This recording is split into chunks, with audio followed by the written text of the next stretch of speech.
우리 호주 멜버른에서 20년 동안 20년 넘게 교회를 개척해서 아주 성공적인 사역을 하셨고요. 작년도에 또 후임자에게 교회를 넘겨주고 또 동남아 또 여러 지역들로 선교를 하고 계시고 또 멜번 순복음교회 원로 목사님으로 사역하고 계신 우리 귀한 목사님이십니다. 우리 목사님 이곳에 나오실 때 우리 뜨거운 우리 박수로 환영하도록 하겠습니다. 우리 박종환 목사님 모시도록 하겠습니다. 할렐루야.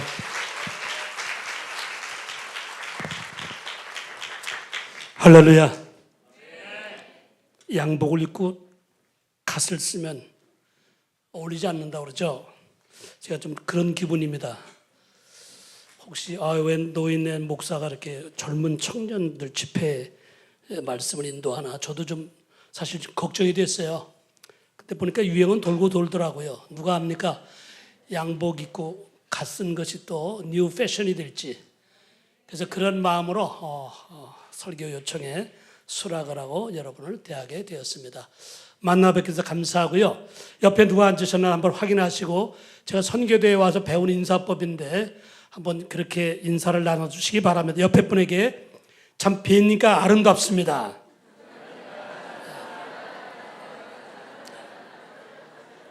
그리고 이제부터는 저를 따라서 해주시기 바랍니다. 당신의 아름다움이 죄라면 그분의 얼굴 똑바로 바라보시고, 당신은 사형감입니다.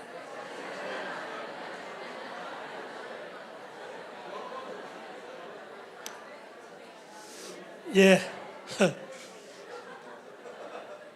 사형이라는 소리는 뭐 별로 좋은 소리가 아닌데 어떤 말하고 연결되어 있는가에 따라서 느낌이 확 달라지더라고요. 우리의 인생이 고달프고 힘들어도 우리 맨 앞에 대장 되신 예수 그리스도를 접목을 시키면 우리 인생에 놀라운 변화가 될 줄 믿습니다. 오늘 역대상 4장 9절로 10절 말씀인데요. 우리 한번 성경을 찾아서 같이 좀 합독을 먼저 했으면 좋겠습니다.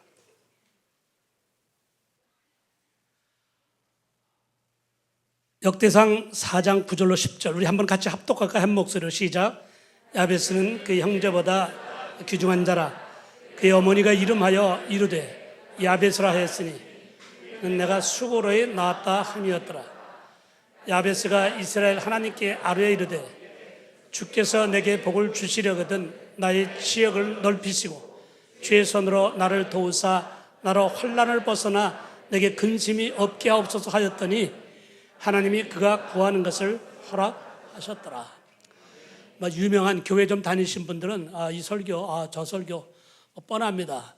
이 세계적인 여의도 순복음교회 청년들 카리스 선교 우리 속한 여러분들 앞에서 제가 영적인 풍성한 꼴을 먹이고 내려가겠다, 이건 좀 상당히 큰 탐욕에 가까운 것이기 때문에 저는 제가 사역을 하면서 제 나름대로 느꼈던 것들 편안하게 같이 여러분과 나누고 싶습니다. 사실 여러분 앞에 목사라는 신분을 가지고 이제 또 은퇴한 원로 목사, 제가 은퇴하고 나서 우리 가족들하고 식사를 하면서 제가 가족들하고 야, 은퇴 목사를 영어로 뭐라고 하는 줄 알아? 그랬더니 우리 가족 중에서 영어 실력이 제일 떨어지는 제 아내가 expired pastor 그러더라고요. 그걸 듣는 순간 가슴이 철컥 내려앉아요. expired라니. 그런데 영어로 보면 retire pastor라고 하지 않습니까? 저는 그 말이 너무 좋아요. retire. 다이아를 갈아 낀 거예요. 그럼 멍청한 사람 아니고서야 왜 다이아를 갈아 낍니까? 가겠다는 거죠. 사실 후임자 목사님을 우리가 모실 때 투표를 해서 모시고, 그리고 저는 또 후임자가 계시니까 얼쩡거리는 게 좋지 않아서 제 나름대로 사역지를 찾아서 지금 이리저리 다니고 있습니다. 저는 사실 목사라는 신분으로 여러분 앞에 섰지만 저는 29의 예수를 영접했습니다. 그동안 전도한 사람이 많았어요. 저를 교회에 데려가고자 하는 사람이 많았는데 저는 그때마다 두 가지 이유를 들어서 거부했습니다. 그 첫째 이유는 불편하다. 나 자유롭게 좀 놔줘라. 그 당시 술, 담배를 아주 잘했습니다. 잘할 정도가 아니고 굉장히 지독하게 했습니다. 그런데 교회 가면 그런 것들을 좀 안 피우는 척, 안 마시는 척 해야 된다고 하는 그 불편한 현실, 난 그게 싫었어요. 그건 외식이다. 그래서 그 왜 그 불편한 곳에 가서 그 부자유스럽게, 그리고 또 교회 가보니까 율동까지 하더라고. 이건 저에게는 완전히 이건 정말 끔찍한 일입니다. 근데 지금 제가 우리 교회에서 율동을 제일 잘합니다. 오늘 두 분이 율동을 하는데 너무 올라가서 하고 싶은데 주책이라 그럴까봐. 아니, 제가 그 학교 다니는 60년대에 트위스트라는 춤이 있었어요, 사실은. 그 트위스트는 절차가 간단했습니다. 그냥 담배 피고 담배 끄는 거예요. 그래서 그것은 체력만 있으면 됐습니다. 그래서 하여튼 제 친구와 몇 명이 그 어떤 클럽에 가서 트위스트를 추면 옆에 분들이 다 피신했습니다. 그런데 교회에 가서 그 찬양 앞에, 요즘은 빠른 찬양이 많은데 그 당시에는 제가 보니까 어깨너머로 보니까 다 느리 터진 찬양인데 거기에 맞춰서 몸을 움직이는 게 그냥 불편했어요. 저는 아무튼 이러저러한 이유로 교회가 부자유스러워서 싫어했고 거부했고, 두 번째 이유는 교회 다니는 분들이 많았어요. 제 주위에도, 직장 동료도. 근데 제가 그분들을 통해서 도전받고 뭐 좀 배울 만한, 사실 모델링 할 만한 것을 발견하지 못했습니다. 저는 이것은 지금도 목회하면서 제가 리더십을 강조하고, 우리가 말로 전하는 복음도 중요하지만 삶으로 보여드려라 예수를, 예수 냄새를 풍겨라 삶에서. 그 청년들 목회하면서 제가 40에 뉴카실이라는 데서 첫 목회를 시작했습니다. 그때 주로 간호사들, 저는 꽃밭에서 목회를 시작했어요. 그래서 간호사들이 그때 뉴캐슬 대학에 이렇게 2년간 와서 1년간을 랭귀지하고 1년간을 공부하고 나서 그 학사 자격증을 받아서 오면은, 그 당시 우린 간호원 그러면 굉장히 기분 나쁘겠습니다. 간호사 그래야 됩니다.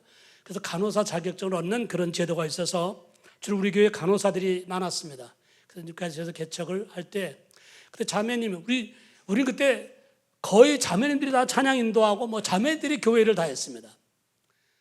그런데 한 자매님이 귀국을 해서, 귀국할 때마다 저희가 한국 가서 어떤 교회를 다녀야 됩니까? 그런데 사실 저도 한국 교회를 몰랐습니다. 저는 호주에 목회를 해서 목회가 목적으로 간 사람이 아니고요. 사실 86년도 꼭 30년이 됐습니다. 30년 전에 한 달 비자를 가지고 호주에 스쿠버 다이빙 때문에 하러 갔습니다. 제가 원래 언더워터 포토그래퍼예요. 그래서 수중 촬영을 하고, 그래서 세계 지도를 보니까 호주가 제일 다이빙하기 좋아서 다이빙 장비 그 무거운 걸 끌고 시드니 공항에 내렸다가 거기서 2년 전 돌아가신 그 우리 오세아나 총회장이신 정우성 목사님을 뵙게 됐습니다. 그래서 그분의 인도하에 제가 순복음교회에 등록을 하고 결국 거기서 신학을 하게 되고, 그리고 호주 간 지 30년인데 아직까지도 다이빙을 못했습니다. 지금은 나이가 많아서 안 됩니다. 그런데 감사하게도 물속에 다이빙은 못했지만 예수 그리스도에게 다이빙을 하게 됐습니다. 얼마나 좋은지 모릅니다. 그래서 그런 이유로 저는 교회 출석을 거부했던 사람입니다. 그런데 지금은 목사가 돼서 청년들에게 특별히 복음을 전하는 그런 일을 한 10년 정도 하다가 청년들이 점점 자라니까 또 장가를 가고 결혼들을 해서 지금 이제 교회가 장년으로 변해지는 막 그런 교회가 되게 되었습니다. 사실 어쩌면 29에 제가 예수를 믿었지만 24살에 예수를 믿을 뻔했었습니다. 그때가 언제냐면 제가 1971년도, 71년도 하니까 여러분들 대부분 근데 그때 안 태어나는데 그러신 분이 있겠죠. 그때 저는 올남 파병 맹호 용사로 전쟁에 참여했었습니다. 그때 72년 4월에 앙케이페스라는 치열한 전투가 있었는데 너무나 많은 환자들이 발생했습니다. 수많은 사람들이 죽어져 나가고 병원이 모자라서 마당에다가 연병장에다 시신과 중상자들을 치료하는 그런 상황이 있었습니다. 그때 군목이라는 분이 그분들 그 죽어가는 사람들에게 복음을 전하고 예수님을 영접하는 모습을 옆에서 보았습니다. 근데 저도 그때 예수를 믿고 싶었어요. 근데 옆에서 따라다니면서 그 복음 전하는 복음을 들으니까 하나님이 너무 좋으신 분이고 예수님이 너무 좋으신 분인데, 좋으신 분이기 때문에 저는 믿기를 거부했어요. 그렇게 훌륭하고 위대하고 좋으신 분인데 이제 내가 인생의 코너에 몰렸다고 해서, 이제 어떻게 될지 모른다는 그런 위기에 몰렸다고 해서 이제 내가 예수를 믿겠다고 하는 것은 사내 새끼가 그러면 안 되겠더라고. 그건 너무 치사한 일이더라고. 그래서 제가 그때 하나님 입장을 봐드려서 안 믿었어요. 참 지금 생각하니까 너무 어리석은 모습이었습니다. 아무튼 하나님의 강권적인 역사로 다 말씀드릴 수는 없지만 아무튼 성령 받고 또 하나님의 은혜 속에 들어와서 지금 이렇게 이제 나이 70에 사역을 내려놓고 그리고 지금 여러분들 앞에서 젊은 청년들 앞에서 이렇게 말씀을 전하게 되었다는 것이 너무나 개인적으로 감사를 드립니다. 여러분, 제가 오늘 여러분과 좀 나누고자 하는 것은요, 이 우리 세상 되어진 일들을 가만히 보니까 우리의 생각과 우리의 경험대로 되어지지 않을 때가 참 많습니다. 그 중에 하나가 한 사람의 미래라는 것입니다.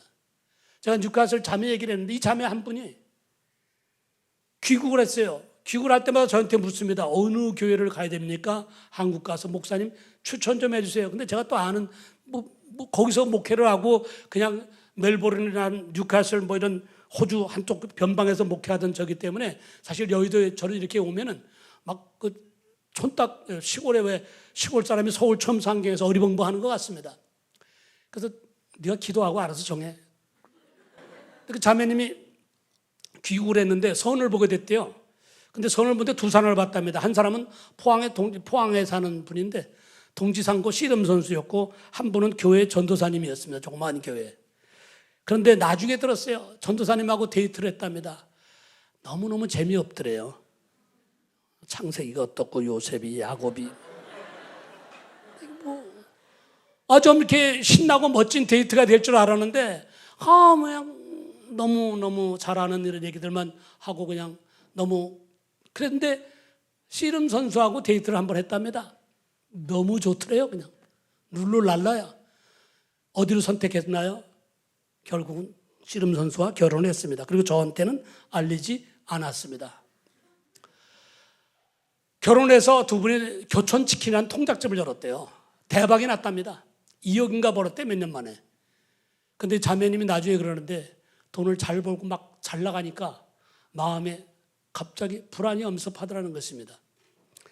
그 엄습한 예견대로 대형 사고가 났습니다. 남편이 식물인간이 될 정도로 제가 선교대에 와서 그 얘기를 들었습니다. 저한테 이제 그동안 미안해서 전화를 못했다가 연락이 왔습니다. 목사님 죄송합니다. 사실 이렇게 해서 이렇게 결혼을 했고 이렇게 하다 지금 신랑이 사고로 중환자실에 40일이 넘었는데 41초가 되면은 이제 영안실로 갈 확률이 거의 90%라는 거예요. 목사님 떠나기 전에 좀 기도 좀 해줬으면 좋겠습니다. 그래서 제가 포항 설린병원을 내려갔습니다. 내려갔는데 그 엘리베이터를 타게 되는데 설린병원이라는 병원입니다. 그 엘리베이터에서 왜 딱 문이 열려서 들어가는데 거기 한 사람이 딱 있더라고요. 근데 누군가 그 사람이 여자 승려였습니다. 스님이라고 하는데 님자는 존경할 때 붙이는 거라고 그러죠. 하여튼 여자 승려와 저와 목사 둘이 엘리베이터를 타게 됐습니다. 참 목회하면서 별 경험 다 합니다. 그 엘리베이터 안에 기괴한 침묵이 있지 않습니까?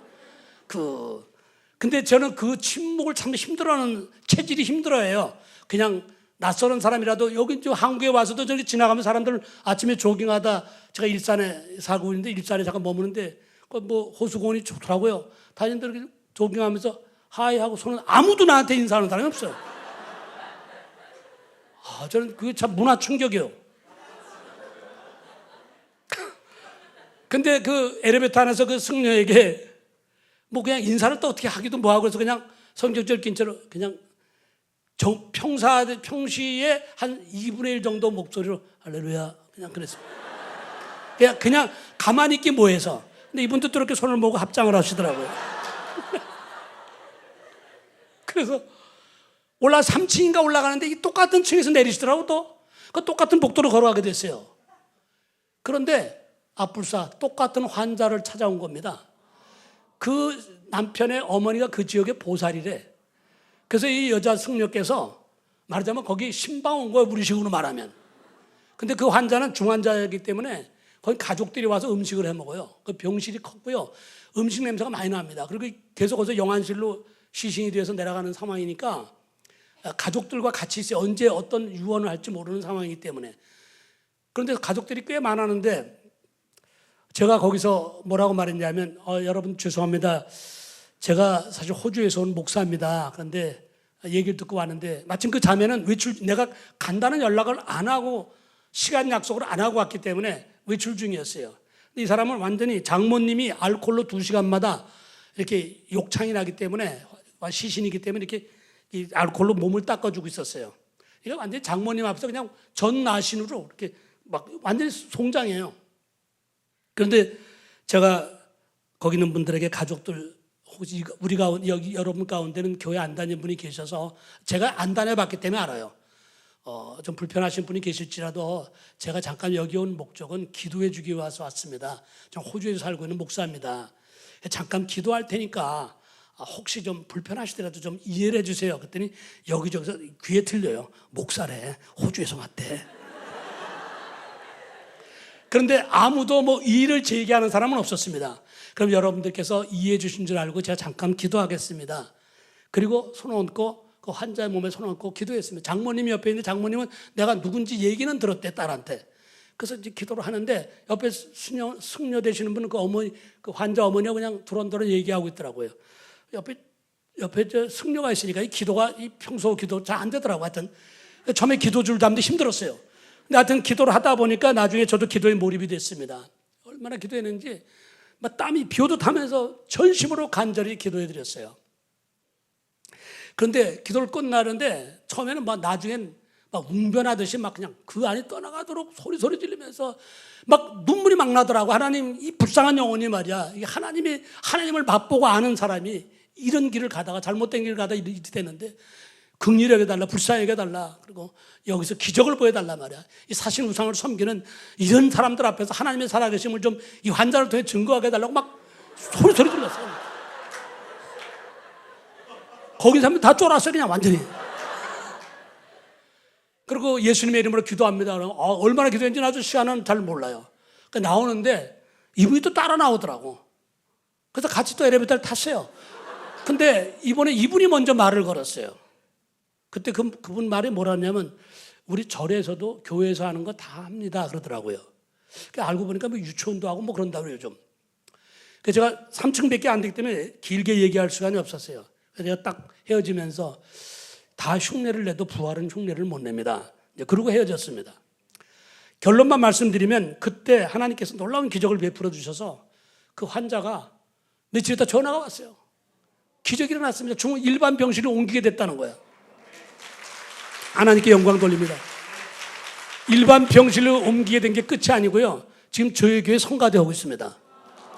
할렐루야. 그리고 작년에 안수 집사 받았습니다. 물론 지금도 목소리가 안 나와. 여기를 뚫고 음식을 일로 집어넣었던 사람이기 때문에 목을 뚫고 해서 지금 목소리는 저보다 더 헛을게요. 목사님 이런데 그 사람이 얘기를 제일 잘 알아듣는 건 부인하고 저밖에 없습니다. 근데 어느 날 절 보러 목사님 자꾸 찬양을 하고 싶대요. 성가대를 하고 싶은데 이 목소리 갖고 되겠는가? 그래서 제가 지휘자님한테 양해를 얻어보고 상의해서 결정하겠습니다. 그리고 지휘자 만나서 좀 저렇게 하고 싶은데 재능은 없고 목소리는 안 좋지만 그때 뭐 지휘자가 내가 그렇게 부탁하는데 또 뭐 안 됩니다 그럴 수 있어요? 교회 옮기려면 그런 말을 할 수 있지. 지금 성가대 베이스 하고 있습니다. 벌써 한 7, 8년째 하고 있죠. 제가 왜 이 말씀을 드리냐면 한 사람의 미래가요 어떻게 전개될지 알 수가 없어요. 보통 사람들은 이 영향력에 대해서 말합니다. 그래서 바로 개천에서 용난다는 옛날에 말이 있었는데 요즘은 택도 없죠. 돈 있어야 돈 벌고 뭐 학벌이 있어야 되고 이것도 저것도 없으면 남들에게 없는 특별한 재능이 있어야 뭐 유명해질 수 있다. 그렇게 말들을 하죠. 그런데 우리가요 그런 말이 경험과 상식과 논리적으로 맞는 말이에요. 그렇지만은 우리가 그 말에 하나님을 믿는 백성으로서 100% 동의할 수 없는 이유는 딱 한 가지요. 그런 인생이라 할지라도 하나님이 그 인생 속에 들어와서 그를 만지시고 그를 도와주시면 놀라운 기적이 일어날 수 있다는 거죠. 인생 반전이 일어날 수 있다는 겁니다. 사랑하는 성도 여러분, 여러분들의 지금 처한 환경은 전 잘 몰라요. 저도 제가 호주에 가서 목사가 될 줄은 몰랐어요. 그럼 물론 가만히 생각해 보니까 처음에 예수 믿고 막 뜨거워져가지고 그런 소원을 한 적이 있었어요. 그렇지만 마음에 누가 들은 사람은 없었어. 그렇기 때문에 법적으로는 효력이 없어. 그래서 막 잘 나갈 때 그때 자꾸 그런 마음이 옛날 소원했던 것들이 생각날 때가 있었지만 억지로 뭉갰어요. 그건 내가 실수한 건가 없습니다. 그런데 하나님께서는 코나를 저를 몰았습니다. 그리고 사실 제가 고향이 마포 대흥동입니다. 여의도는 건너오면 되잖아요. 근데 그때 순복음 사람들이 뭐 요란하다는 소문이 있었어. 하여튼 그때 70년대에 막 가방 막 들고 막. 그래서 저는 일단 부정적인 얘기만 들은 거예요. 이렇게. 그래서 별로 그 순복음은 특히 교회를 다니면 다녔지 또 순복음은 나 좀 멀다 이렇게 생각을 했는데 하나님께서 찝어서 순복음 목사를 만나게 하고 순복음의 목사가 돼서 멜번 땅에서 지금 순복음의 깃발을 날리는 사람이 됐습니다. 여러분 한 사람의 미래가 하나님이 개입하시면 달라집니다. 오늘 이 본문을 보면 물론 환경이 중요하죠. 환경이 중요합니다. 그런데 오늘 9절에 보니까 야베스는 그 형제보다 귀중한 자라 그랬습니다. 옛날 성경은 존귀한 자라 그렇게 말했습니다. 야베스가 형제들보다 존귀한 자라면 태어날 때부터 뭐 인물이 출중했다든가 어떤 그 싹수가 보였다든가 그래서 그런 것이 아니라 사실은 정반대입니다. 야베스라는 그 원어의 이름의 자브라는 그 이름의 뜻이 원래 고통이라는 뜻입니다. 혹시 여러분들 가운데 죄송합니다만 우리 자매님 성함이 어떻게 되세요? 예, 그 뜻이 뭐예요? 이름 뜻이? 아름다운. 예. 이름이 얼마나 아름답습니까? 아름다운 모습대로 그도 또 아름답게 아름다우시잖아요. 그러니까 부모들이 자식을 낳으면 그 자식의 미래를 생각하고 기도하면서 이름들을 짓지 않습니까? 하여튼 제가 주일학교 가면 요셉이 이렇게 많은지 몰라. 하여튼 다윗 하면 1, 2, 3, 4 막 붙여야 돼 이름. 번호 붙여야지 그렇잖아. 막 따블 막 돼. 그런데 이 야베스라는 이름의 뜻은 이건 완전히 고통이라는 이름의 뜻인데 그 이름도 누가 지은 이름이냐 오늘 보니까 아버지가 지은 게 아니라 어머니가 지었다고 그랬어요. 여러분 유대인들이 아이를 낳으면 아버지가 이름 짓는 것이 관례입니다. 그런데 어머니가 이름을 지었어. 그래서 성경에는 그 이유에 대해서 설명이 없습니다. 그래서 추측만 하는 거예요. 제 추측이 아니라 아주 성경을 깊이 저보다 더 많이 들이샘물을 파는 사람들의 공통된 견해가 있습니다. 이 아이가 고통 가운데 태어난 걸 보니까 아이가 이게 자라날 싹수가 없는 거예요. 이건 뭐 중장애를 가졌거나 아니면 이 아이는 가문의 보탬이 될 아이가 아니다. 그래서 아버지가 이름 짓는 것을 포기했다는 거예요. 그러니까 어머니는 또 아버지하고 다르잖아요. 어머니는 뱃속에 이 생명을 10달 동안 품고 있었던 그 여자 그리고 어머니의 마음은 남편 아버지와 또 다른 겁니다.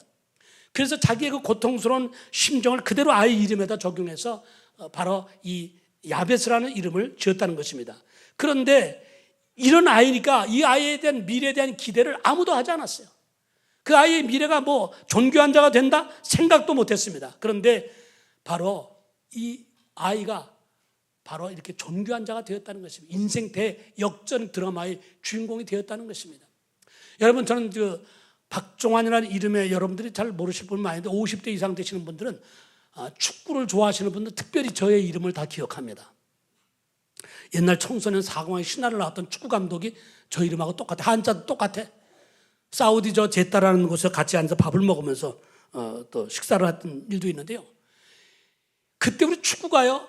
동남아의 뭐 베트남이나 여기 혹시 연결된 분이 계시면 뭐 오해하지 마세요. 뭐 라오스라든가 미얀마라든가 이런 나라를 우리 대한민국 축구가 이겼다.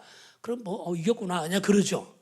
그러나 만약에 축구의 나라 브라질, 독일, 스페인 이런 나라를 이겼다. 그것도 지고 있다가 막판 종료 몇 분 남겨두고 극적인 골을 넣어서 역전승했다. 이러면 그때는 이겼다고 말을 않고 꺾었다 그럽니다.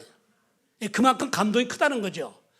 여러분 야베스라고 하는 이 고통스러운 인생의 출발이 고통스럽고 힘들었지만 바로 이가 존귀한 자, 귀중한 자가 되었다 이렇게 말하고 있다는 것입니다. 여기서 저는 오늘 밤 여러분들 잠깐 짧은 시간이지만 도대체 야베스가 무엇 때문에 그런 인생 대역전의 주인공이 됐는가? 그 첫째가 야베스가 믿었던 하나님이 다른 하나님이 아니라 이스라엘의 하나님이었다는 것입니다. 여러분 이스라엘의 하나님 여기서 보니까 10절을 보니까 야베스가 이스라엘 하나님께 아뢰어 가로되 그랬습니다. 그냥 하나님이 아니라 이스라엘의 하나님이라는 대목에 유의하시길 바랍니다. 우리가 보통 하나님의 이름이 여러 가지가 있죠. 우리가 잘 아는, 우리를 치료하실 때 야훼 라파의 하나님 그렇게 말하죠.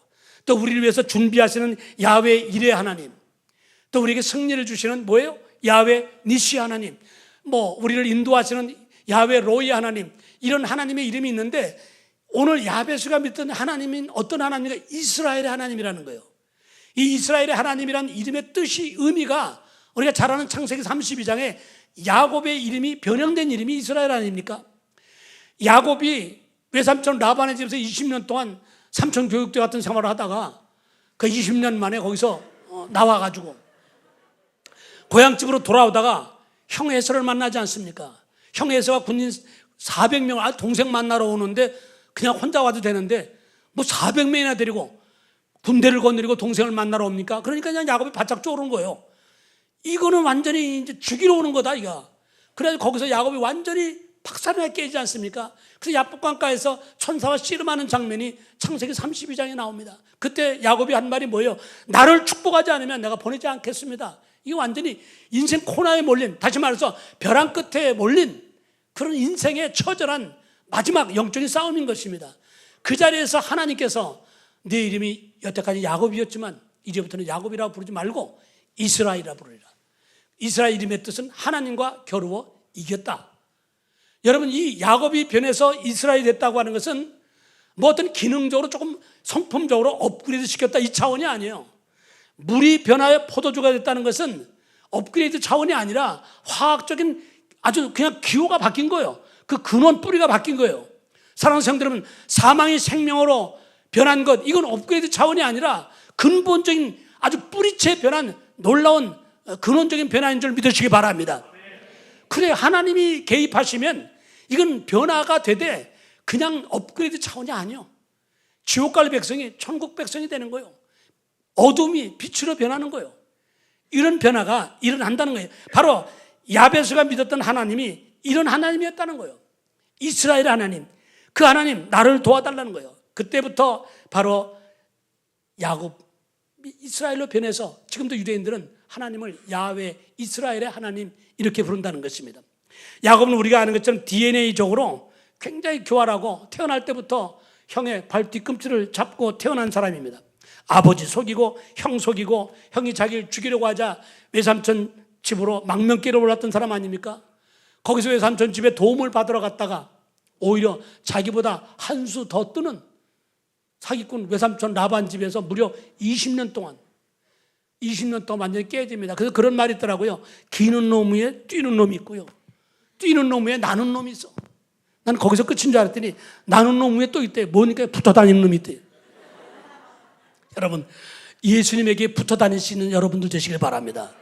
주님께 붙어 다니면 우리의 삶이 아름답게 변화가 되는 것입니다.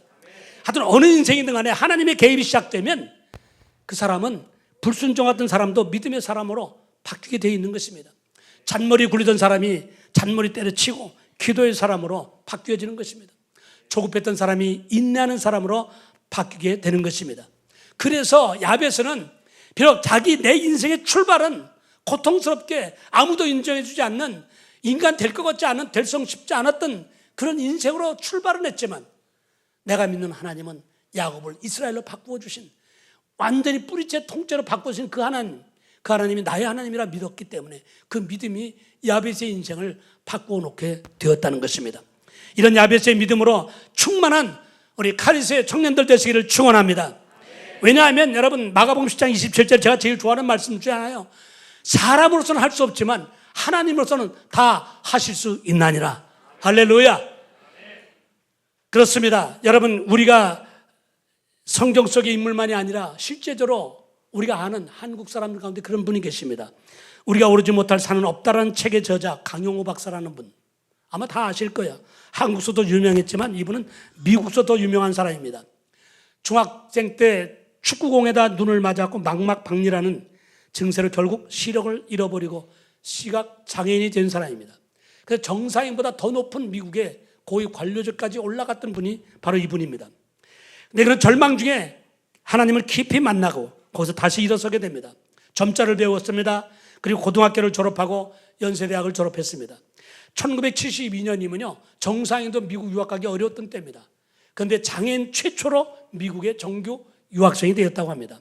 그의 경력을 보면 두 눈 가진 건강한 사람이 부끄러울 정도입니다. 그는 자서전 서두에서 이렇게 적었습니다. 하나님은 오늘도 살아 역사하시고 고난과 역경은 우리의 관점에 따라 기회도 되고 복이 될 수 있습니다. 이 진리의 산 증인이 바로 접니다. 이렇게 고백하고 있습니다. 그분은 그렇게 멋진 인생을 살다가 얼마 전 하나님의 부르심을 받았습니다. 물론 그분만이 아니에요. 제가 사는 호주에 출신 잘 아는 닉 부이치치라는 분이 계시죠. 또 미국의 대통령이었던 루즈벨트도 그랬고 헬렌 켈러, 우리 한국의 시인 송명이, 이런 분들의 공통점이 있습니다. 공통점은 다른 게 아니에요. 그들이 다 인생의 벼랑 끝에 서봤던 사람들입니다. 그 인생의 벼랑 끝에서 하나님을 더 오히려 뜨겁게 깊이 만났던 체험들이 있는 사람이었다는 것입니다. 그래서 그들은 물론 절망 가운데 고통스러운 데 있었지만 하나님께서 만약에 내 삶 속에 개입하시면 나의 벼랑 끝 운명이 바뀔 것을 아주 조금도 의심 없이 믿었던 사람들이었다는 것입니다. 이게 바로 이런 분들의 특징이었습니다. 그래서 성경은요, 지금도 이런 믿음을 가진 사람들을 하나님이 찾고 있다는 거예요. 시대가 아무리 바뀌어도요, 여전히 하나님은 지금도 역대하 16장 9절에 보니까 야훼의 눈은 온 땅을 두루 감찰하사 전심으로 자기를 찾는 자들에게 네가 나를 찾는구나, 땡큐, 고마워, 그렇게 말씀하셔 끝나는 하나님이 아니라 성경을 보니까 그들에게 능력을 베푸신다고 그랬습니다. 믿으시기를 축원합니다. 하나님을 전심으로 찾는 거예요. 대충 찾는 게 아니에요. 그저 만나면 만나고 말면 말고 그런 식이 아니라 당신 아니면 나 아무것도 못합니다. 하나님 내 인생 속에 들어와서 내 생각을 강권하여 주시고 내 마음속에, 내 생각 속에 깊이 들어와서 나를 점령해 주옵소서. 간절히 당신을 찾는 사람들에게 바로 만나 주시고 능력을 베풀어 주신다는 것입니다. 여러분, 사람의 도움에는 언제나 한계가 있습니다. 아무리 도와주고 싶어도, 부모도 그렇고 자식도 그래요. 도와주고 싶어도 안 됩니다. 제가 기억은 잘 안 나는데 멜번에서 개척을 95년 12월 달에 시작을 했습니다. 그때 저에겐 아들과 딸이 있는데 딸은 피아노 반주를 하니까 코스타 주반주, 그래서 늘 저를 아버지를 따라서 새벽기도부터 늘 아버지 목회를 도와하는데 우리 아들이 들으면 기분 나쁠지 모르지만 이 녀석은 좀 터프해요. 12살 때 제가 버스 운전을 가르쳤어요. 써먹으려고, 이용하려고. 얘가 차를 좋아해요. 그래서 막 운전을 열심히 가르쳐서 그다음부터 그 학생들이 많아서 뉴카슬에서 맨 그냥 이삿짐 날는 일이 많습니다. 그냥 자매들이 보따리 갖고 이사를 자주 다녀요, 막. 그러니까 내가 그때마다 일하게 보니까 아들을 시켰어요. 12살 때 미니버스를 운전하면서 너무 재밌어 했어요. 근데 그 재밌을 땐, 배울 땐 재밌었지만 그냥 밤이고 낮이고 막 불러대니까 멜번에서 아버지가 또 가서 개척을 한다니까 안 따라온 거예요. 안 가겠다, 제가 혼자 남겠대요. 그래서 시드니에서 혼자 남겠다고 그래서 딸 같으면 좀 성품이 착하고 유순해서 걱정이 안 되는데 아들은 걱정이 됐습니다. 그래서 이걸 어떻게 할까? 개척을 하는데 성도도 없는데 저놈 아들 신경 쓰면 거리가 시드니와 멜번은 1000km가 떨어진답니다. 1000km면 해석하려면 저 제주도에서 저 회령까지 됩니다. 그러니까 그거 어떻게 차로 갈 때 12시간 걸리는데, 그래서 하나님께 기도하는 가운데 하나님이 그런 소원을 주더라고요. 군대 보내라.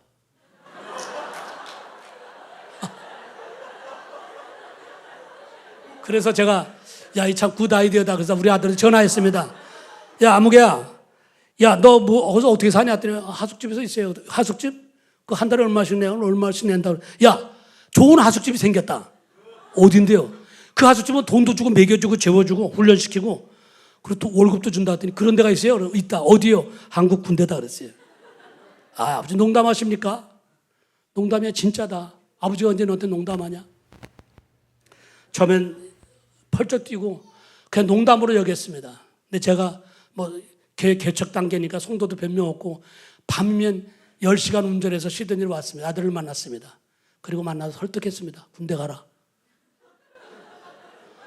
아버지 호주에 온 건 다 군대 안 간다고 좋아하는데 왜 날 한국 군대를 보내냅니까? 내가 그렇게 미웁니까? 너를 사랑하니까 그렇다. 야, 어떤 아버지가 자식한테 사기치는 아버지가 어딨냐? 믿어라. 그랬더니 시간 낭비라고는 제가 5번인가를 시드니를 오르락내락했습니다.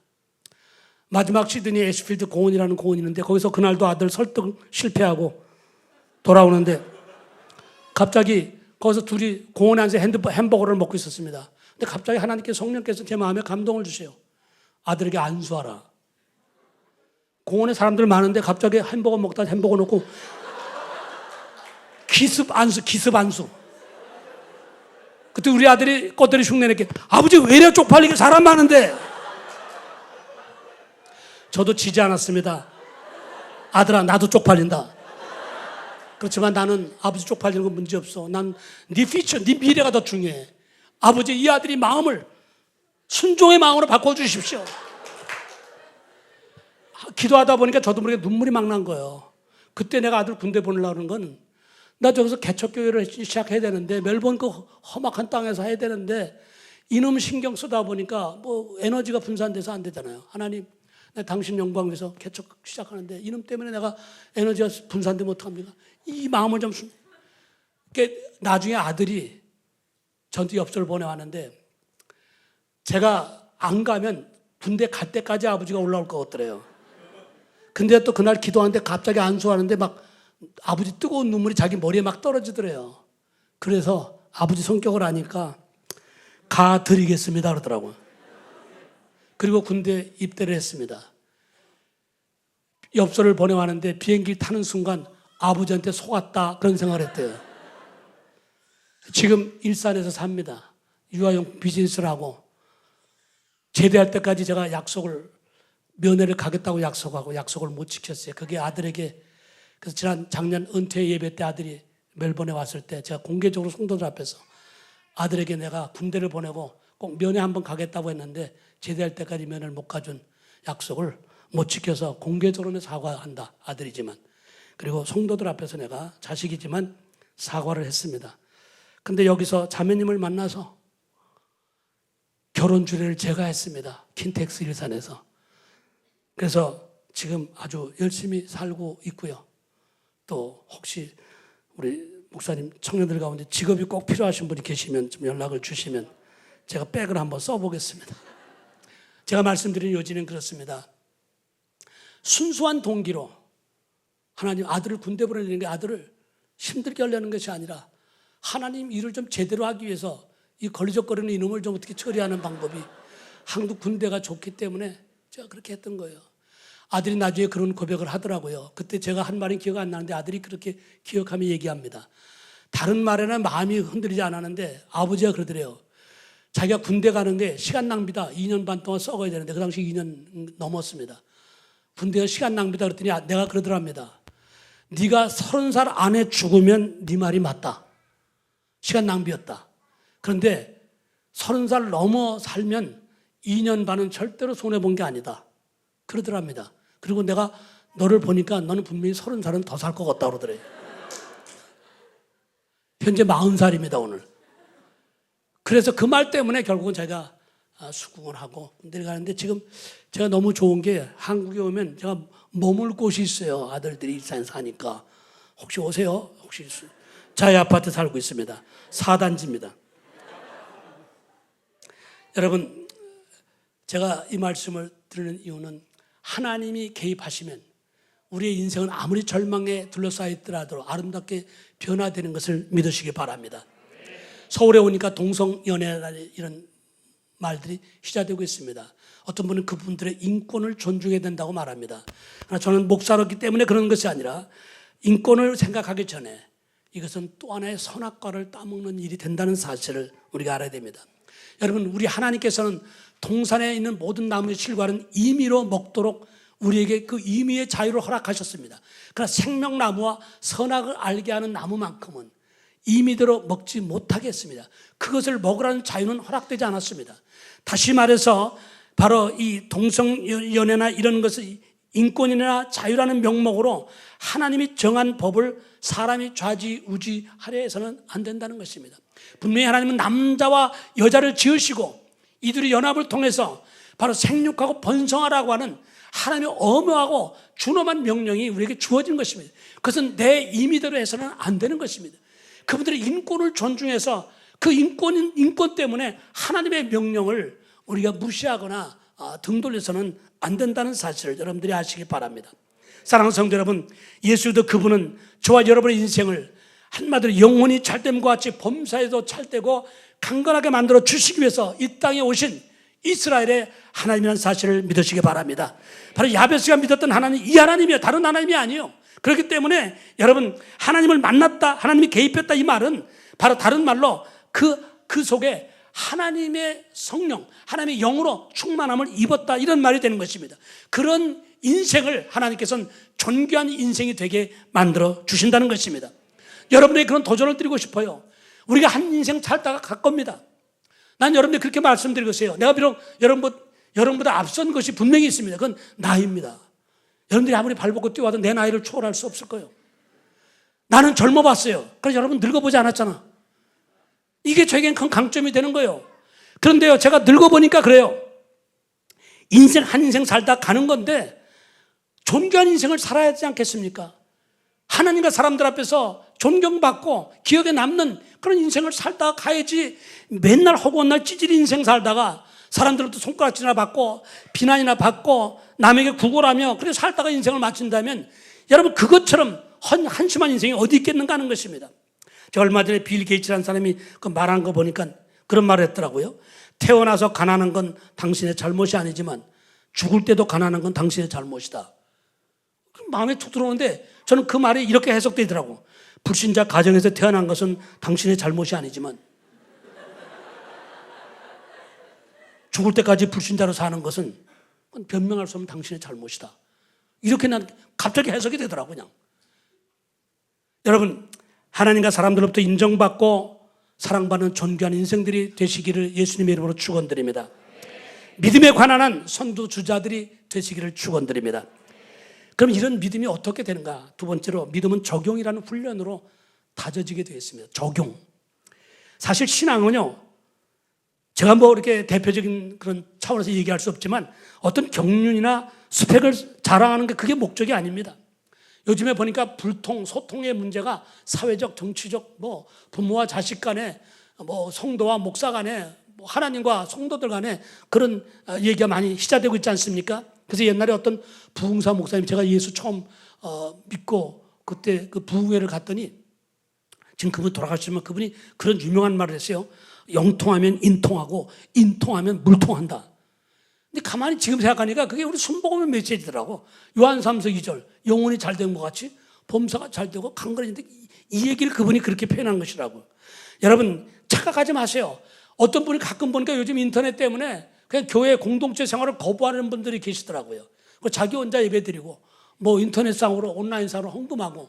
여러분, 그건 아닙니다. 하나님이 그런 생활, 그건 믿음 생활 잘하는 게 아닌 것입니다. 그건 착각입니다. 영적인 세계도 착각이 너무 많아. 착각이 너무 많더라고요. 어떤 어머니가 외아들을 도는데 장가를 갔어요. 근데 그 어머니가 아주 갸륵한 착각을 해. 우리 외아들이 외아들로 자랐으니까 장가를 가서도 항상 자기 아내보다 엄마인 나를 먼저 생각할 것이다. 그건 갸륵한 생각이요. 또 단체 사진을 찍었을 때 자매님들 많은데 자매님 단체 사진 찍었는데 어떤 분 자기 얼굴이 유난히 잘 나온 게 있죠. 왜 조명빨이라든가 각도에 따라서. 그래서 자기가 굉장히 미인인 줄 알아. 그리고 또 자매들은 생각에 자기는 영원히 아줌마 소리 안 들을 줄 알아. 순식간에 아줌마 소리 듣게 돼 있어요. 형제들도 또 거울 보고 면도를 하면서 면도 싹 하고 나서 거울 이렇게 보면서 그래도 이만한 판이면 괜찮은 줄 알아요. 착각이요, 착각. 순진한 어떤 장인 장모님들은 우리 집 사이만큼은 전혀 처갓집 재산에 관심이 없는 걸로 알아요. 뭐 그런 사람이 있겠죠, 간혹 또라이들은. 근데 다 주판을 튕기고 있는 거예요.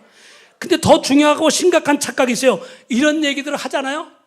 그럼 다 하하대고 웃으면서 나와 상관없는 얘기들로 하는 사람들.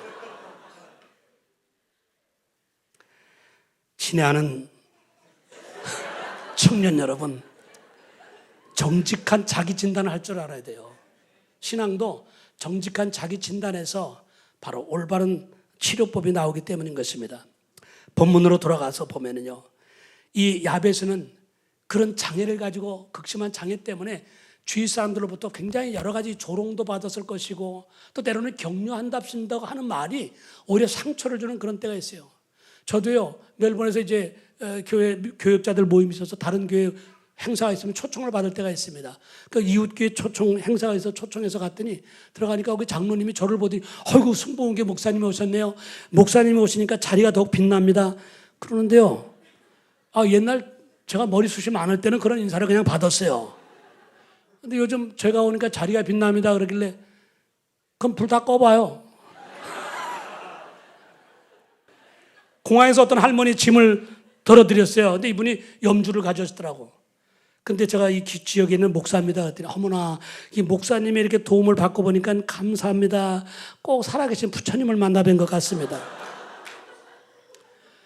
이 아주 정중한 인사긴 하지만 그 때와 장소에 좀 이렇게 약간 비껴가는 별로 그렇게 반갑지 않은 그런 인사를 들을 때가 있습니다. 신앙생활도 마찬가지예요. 자기 딴은 잘한다고 생각하는데 자기 딴은 성령이 충만하다고 생각하지만 그러나 이것이 말씀과 그리고 공동체 안에서 참 모두에게 서로 유익을 주고 아름다운 사랑의 교제를 하면서 정말 풍성한 은혜 가운데 같이 함께하는 이런 신앙생활로 여러분들의 신앙이 성장하게 되시길 바랍니다. 야베스는 오늘 이런 기도를 드리고 있죠. 주의 손으로 나를 도우십시오. 나의 지경을 넓혀달라. 지경을 넓혀달라는 꼭 땅만 얘기하는 게 아니에요. 지경이다 하면 꼭 땅을 넓혀달라. 그렇게만 해석할 수 없습니다. 나를 통해서 선한 영향력이 좀 더 넓혀지게 하여 주옵소서. 이 인플루언스, 영향력이라는 게 얼마나 중요한지 모릅니다. 우리가 예수 믿는 사람으로서요. 저는 서울에 오면 가끔 그 열차를 타고 기차에 가니까 어저께도 제가 부산서 올라가는데 부산역에서도 그런 사람이 있고 수원역에도 보니까 이상한 얼룩달룩 깃발을 들고 복음을 전하는 사람이 있는데 좀 목사기 때문에 유심히 봤습니다. 지나가는 사람들의 반응을. 그 반응을 보니까 그 메시지를 듣고 감동해서 눈물을 흘리는 사람 한 사람도 못 봤어요. 다 눈살을 찌푸리고 지나가. 공해라고 생각해 심지어 내가 볼 때는. 이 전략적으로 안 맞는다 싶어. 목사이기 때문에 저는 여러분 그래서 전략이 필요해요. 마귀는요. 각 사람마다 약한 구석이 있어요. 그 약한 구석을 집중적으로 공격한다는 거예요.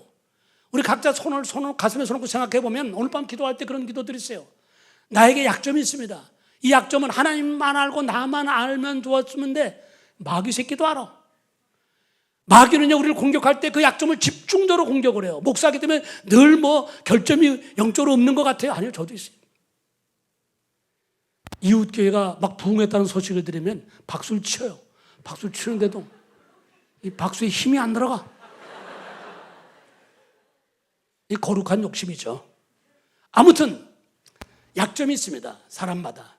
그래서 바울이 뭐라고 말하죠? 내 약할 때 꼭 강함이라. 이게 약한 것을 감추지 말고 하나님 앞에 드러내는 거예요. 하나님 나 이런 부분이 약합니다. 이런 부분은 프로텍트 해주세요. 그렇게 진솔하게 기도할 때 하나님은 그런 기도에 응답해 주신다는 것입니다.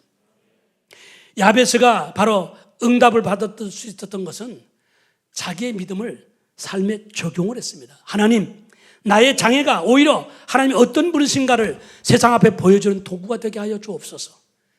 그 기도를 하나님이 안 들어줄 수 없는 거예요. 요셉의 무성한 가지가 담을 넘었다고 했습니다. 여러분 우리는 울타리 안에서 우리끼리만 할렐루야 해서는 안 돼요. 담을 넘어야 돼요. 저는 목회 처음 할 때 청년들만 거의 청년들이 한 80% 됐어요. 그래서 청년들에게 술집 가라고 그랬어요. 술집에 가서 술 먹으라는 게 아니라 넌 주스 먹어. 그리고 거기 술 먹으러 온 사람 있잖아. 다 마음이 허한 사람들이야. 가서 네가 만난 예수를 전해라. 굉장히 그것이 중요했습니다. 그래서 한국말 못하니까 영어로 해야 되니까 짧은 영어 외워가지고 전하는데요. 이외로 그 효과가 굉장히 열매를 맺을 수가 있었습니다. 오늘 야벳은요. 하나님 앞에 구하는 것을 하나님이 허락하셨다 이렇게 말씀하고 있습니다. 왜 허락하셨을까요? 여러분 야벳가 다른 형제들보다 존귀한 자가 되고 출발은 안 그랬다는 거예요. 그러나 그가 도중에 하나님을 믿고 이스라엘의 하나님, 운명을 바꾸는 하나님을 믿었을 뿐만 아니라 그 믿음을 삶 속에 적용했다는 거예요. 믿음은 크기도 중요하지만 얼마큼 적용하는가가 더 중요한 거예요. 여러분이 갖고 있는 믿음이 크고 작은 크기는 다를 수 있어요. 그러나 적용할 때 그 믿음이 능력으로 나타나게 되어 있는 것입니다. 여러분 왜냐하면 지금 아무리 환경이 어려운 환경이라 할지라도 하나님이 도우시면 아무리 그 인생이 비천한 가운데 있다 할지라도 존귀한 사람이 될 수 있다는 걸 믿으시길 바랍니다. 지금은 아무도 알아주지 않는 무명한 사람이라 할지라도 바로 하나님이 인생 속에 들어오시고 그리고 내 믿음을 적용하다 보면 하나님 나를 점점점 일으켜 세워주시는 것입니다. 그러므로 환경보다 실력보다 인맥보다 재능보다 중요한 것은 하나님을 믿는 믿음을 작은 믿음이라 할지라도 생활 속에 날마다 적용을 시도해 보는 것, 적용할 때 그것이 능력으로 나타나는 것을 여러분이 경험하게 된다는 것입니다. 비록 삶 가운데 벼랑 끝 같은 상황을 만난다 할지라도 하나님은 그 상황에서 마음의 평안을 주십니다. 그리고 그 벼랑 끝에서 손을 내밀어 건져 주시는 것입니다. 사실 누구나 멀리서 보는 거하고 가까이서 보는 거하고 달라요. 가까이 가보면 다 멀리서 보기엔 아무 염려 근심 없는 것 같아도요, 제가 목회하면서 사람들 만나보니까 다 자기들마다 크고 작은 아픔들이 다 가슴에 있습니다. 어떤 분은 그것 때문에 잠 못 자는 사람도 있고요, 어떤 분들은 그 아픔 때문에 늘 눈물을 흘리며 기도하는 분들이 계신 것입니다. 여러분, 그런데요, 인생의 문제가 아무리 많아도요, 답은 하나입니다. 예수 안에 답이 있는 줄 믿으시기 바랍니다. 한번 질문 던져볼게요. 여러분, 답은, 문제는 많아도 답이 하나인 것이 좋습니까? 아니면 반대로 문제는 하나인데 그걸 해결하려면 해결하는 길이 수백 가지 수천 가지 있다면 어느 게 좋습니까? 물어보나 마나죠. 하나, 예수 안에 해답이 있는 줄 믿으시길 바랍니다. Jesus is the answer. 예수 안에 해답이 있는 걸 믿으시기 바랍니다. 그래서 뭐 철이 좀 지난 썰렁한 유머지만 누가 그러더라고, 이수 저수 다 써봐도 예수밖에 없다 그러잖아. 하나님께서 우리 속에 들어오시면 그분이 일하시기 때문인 것입니다. 이런 역전승의 주인공들이 되시기를 바랍니다. 시간이 좀 갔는데요, 한 가지만 얘기하고 마칠게요. 서울에 오니까 막 시간이 쫓기더라고. 결혼 주례 하는데 뭐 10분 안에 끝내주세요 막 그러고, 여기 설교하니까 몇 분 안에 끝내달라. 저는 그냥 멜번에서 그냥 제 월남 치마예요. 그냥 뭐 1, 2, 3부 예배했지만 그냥 막 해요.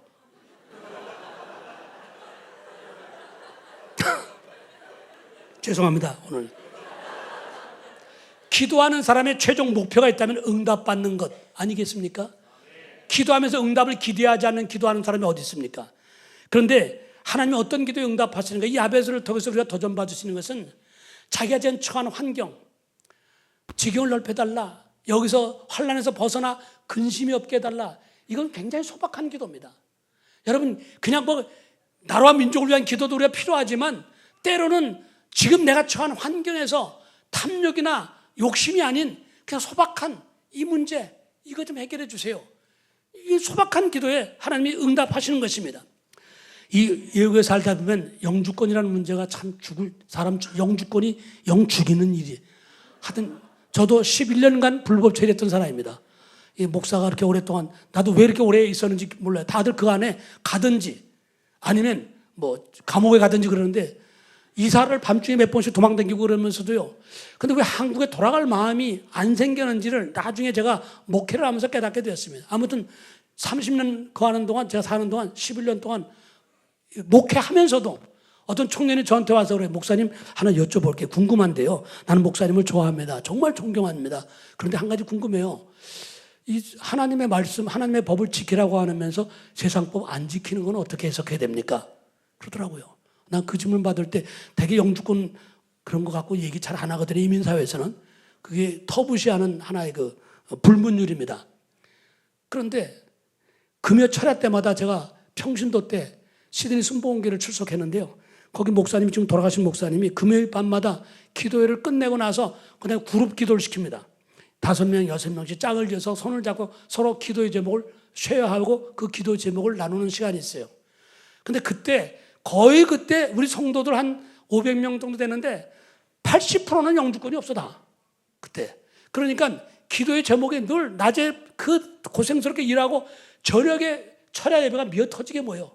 왜냐하면 다 아픔들이 있으니까, 하나님 앞에 기도의 제목이 있으니까. 그리고 그냥 씻지도 못하고 목욕도 못하고 와서 그 구역 예배들이 와서 철야 때 울면서 기도합니다. 그런데 그 그룹 기도할 때 기도 제목을 내놓으라고 그러면 분명히 영주권이 제일이야, 기도 제목. 그런데 그걸 또 얘기를 안 해. 그거는 이민사회에서 약간 이렇게 내놓으면 안 되는 불문율이 있기 때문에 그냥 성령 충만, 우리 셀에 부흥이 있게 해주세요. 물론 그게 기도의 제목이 나쁘다는 건 아니에요. 그런데 저도 마찬가지로 구역장인데, 성령 충만은 우리 구역에 부흥이 있게 해주십시오. 근데 기도회 끝나고 집으로 가는 차 안에서 억울한 생각이 문득 들었어요. 뭐야, 낮에 코피 터지게 일하고 밤에 가서 기도하는데 기도 제목 내놓을 때 내 마음에는 진짜 기도 제목을 안 내놓고 제2, 제3의 기도 제목을 내놓은 것이 억울하더라고요. 그래서 생각이 떠올랐어요. 그래서 어떻게 생각을 했냐. 제 기도의 제목 종에다 썼어요. 1번 영주권, 2번 영주권, 3번 영주권. 그래갖고 봉투에 놓습니다. 그리고 스카치 테이프로 디립 아무도 못 보게. 그리고 또 금요일날 기도 시간 때 제가 품에서 꺼냈습니다. 제 기도의 제목은 이 안에 있습니다. 이 안에 있는 기도의 제목이 이루어지도록 기도해 주십시오. 그러니까 일단 거짓말이 아니야. 일단은 그런 놀라운 일이 벌어졌습니다. 그 다음 주부터 기도 제목 공유하는데 너도 나도 봉투 하나씩 꺼내더라고. 놀라운 기적이 일어난 거는요, 그걸 가운데 놓고 봉투를 놓고 이게 이루어지게 해달라는 건데, 이건 물증은 없지만 심증은 있는 기도의 제목이요. 아니 그거다 손 얹고 기도하자마자 방언이 터지고요, 진짜 우리가 진솔한 기도의 제목을 내놓으니까 성령께서 강하게 역사하시더라고요. 그런 기도회를 드리고 나서 얼마 있다가 아마 시드니 사시는 분들에게 물으면 알 겁니다. 시드니 순복음의 유명한 전설적인 얘기가 있습니다. 그 기도회 끝나고 얼마 있다 이민성에서 몇십 년도 안에 들어온 사람 영주권을 신청하라는 그 발표가 있었는데 일부 사람들 믿지 않았어요. 저건 이민 어디 사는 주소지를 알아가지고 급습하려는 이민성의 계략이다 그랬어요. 근데 우리는 기도했잖아요. 기도하고 이런 어나운서가 있으니까 이건 하나님의 응답이다 라고 우리는 다 거기다 영주권 신청을 했는데, 그러면서도 믿음이 약간 적어갖고 주소지를 다 교회로 했어요.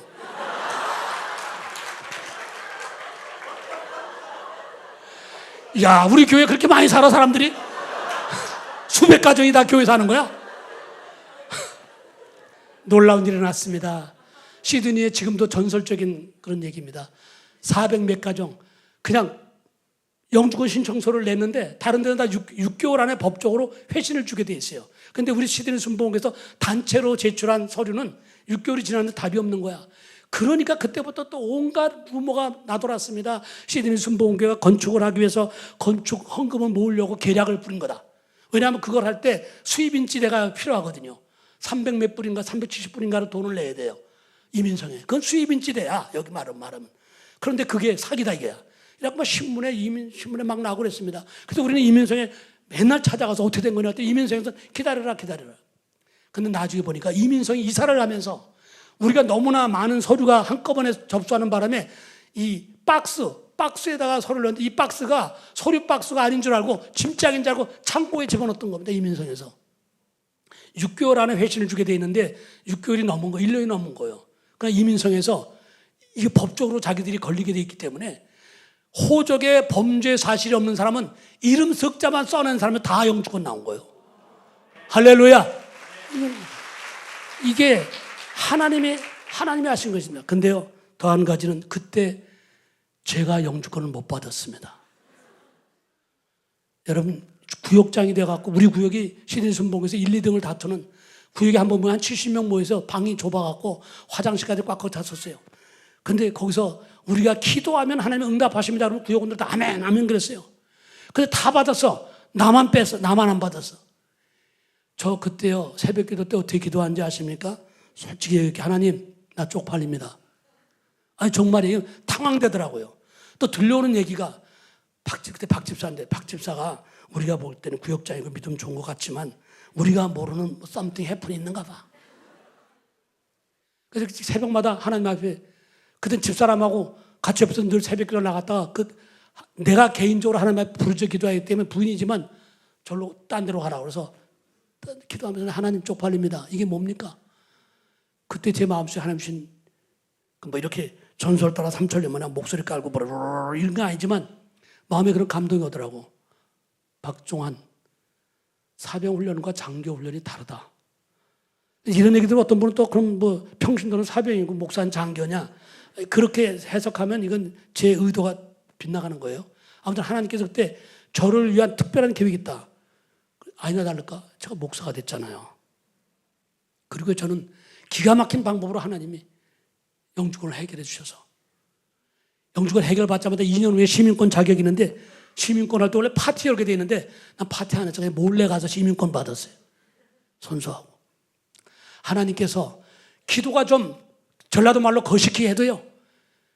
진솔한 기도, 꼭 필요한 기도, 사역에 필요한 기도, 하나님의 영광을 나타내는 이 목적이라면 응답해 주시더라고요.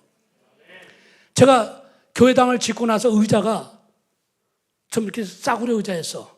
의자값이 너무 비싸. 그래서 그걸 놓고 기도하고 있었는데 호주 목사님들 모임에 갔다가 극장식 의자를 보게 됐어요. 너무 멋있어. 그래서 이거 어디서 샀습니까? 얼마 주고 샀습니까? 했더니 그분이 사단이 우리 후리를 얻었다는 거. 왜? 어디서? 그랬더니 제 이 작은 눈이 번쩍 뜨겠죠. 어디서? 그랬더니 극장이 망했다는 거예요. 그래서 극장에서 가져가라 해서 그냥 가져왔다는 거예요. 돌아오는 차 안에서 내가 리더들을 소집시켰어요. 비상긴급. 지금부터 기도 제목이 하나 있다. 극장이 망하도록 기도해다. 이 목사가 이런 기도하는 제목 드리는 것은 좀 안 맞지만 우리 하나님의 영광을 위하여 우리 이 청년들이 많은 교회에 이 장의자는 좀 이렇게 폼나지 않고 극장식 의자가 필요하다. 기도하자. 기도했습니다. 며칠 일주일도 안 됐어요. 목사님 할렐루야 그래. 왜? 그랬더니 극장이 망했습니다 그러더라고요. 그래 나도 막 할렐루야 그러세요. 그래 어디야? 그랬더니 이게 경기도 성남시야. 아니 이게 뭐야 성남이야. 여러분 기도할 때 구체적으로 하세요. 멜본에 있는 극장이 망하도록 기도해야 되는데 아니 한국에 있는 인터넷 리서치 하다 보니까 성남시에 있는 극장이 문을 닫았다는 거예요. 그리고 의자를 가져와라 누구든지. 그게 망하긴 망했는데 이 성남에서 망한 거야. 그러니까 언론 계산이 복잡해지는 거야 이게. 근데 전화를 했죠 제가 일단 찍어라 그래서 일단 침을 발라놓고 우리 거. 근데 그쪽에서 뭐냐면 극장 측에서 뭐냐면 당신들이 와서 분해 해체를 해서 떼가라는 거예요. 그러니까 난 머리가 복잡해지더라고요. 이거 뭐 비행기 타고 몇 명이 가야 될지 모르지만 해체 작업하고 이게 과연 배보다 배꼽이 더 큰 게 아닌가? 이게 머리가 복잡해지고 그때 제가 기도를 멜본에 있는 극장이 망하도록 기도해야 되는데 그냥 극장만 망해달라고 그러는데 하나님 기도는 응답하셨지만 전혀 다른 데서. 그래가지고 그때 제가 고민을 하고 있는데 하나님이 불쌍히 여기셨는지 어떤 강원도에 기도원 하시는 원장님이 전화가 왔어요. 자기도 그 인터넷을 봤다는 거예요. 그래서 극장 측에 전화했더니 호주에 있는 멜번 순복음교회에서 이미 찍었다. 그러니까 그쪽에다 물어봐라 그러더래요. 그래서 저한테 전화가 온 겁니다. 그래서 제가 원장님은 의자가 몇 개나 필요합니까? 그랬더니 저희는 한 200개가 필요합니다. 그래요. 근데 그때 극장에 700개에서 의자가. 근데 우리 교회 그때 성도 한 300명 될 때예요. 그래서 제가 200개요? 그럼 200개 드릴게요. 고맙습니다. 그러길래 조건이 하나 있습니다. 그러면 거기서 분리 해체 작업을 해 주십시오. 그 패킹해서 보내주십시오. 그 작업을 해 주십시오. 당연히 해드리죠. 저는요, 손 하나 안 대고 그분들이 다 해체, 패킹, 물론 수송비는 우리가 지불했죠. 이 호주에는 세컨핸드, 중고품은 이 방역을 해야 됩니다. 소독 처리하고 위생검사에 통과가 돼야 돼요. 그래서 그 위생검사 통과하느라고 돈이 좀 들었습니다만 그래도 굉장히 싸게 쳤습니다. 그래서 혹시 인터넷 mfgctv.com 들어오시면 거기 우리 교회 빨간 극장식 의자를 여러분들이 알 수 있습니다. 오늘 말씀을 마칠게요. 여러분, 기도의 제목이 조금 거시기 해도 이게 내 개인적인 욕심을 위한 기도가 아니고 하나님의 영광을 드러내기 위한 일이라면 하나님이 응답해 주시더라는 것입니다. 여러분 오늘 드릴 기도의 제목이 뭔지는 모르겠지만 하나님 앞에 그런 기도를 통해서 야베스가 구하는 것을 그대로 다 하나님이 허락하신 것처럼 하나님의 응답을 받는 우리 모든 성도들 되시길 예수의 이름으로 축원드립니다.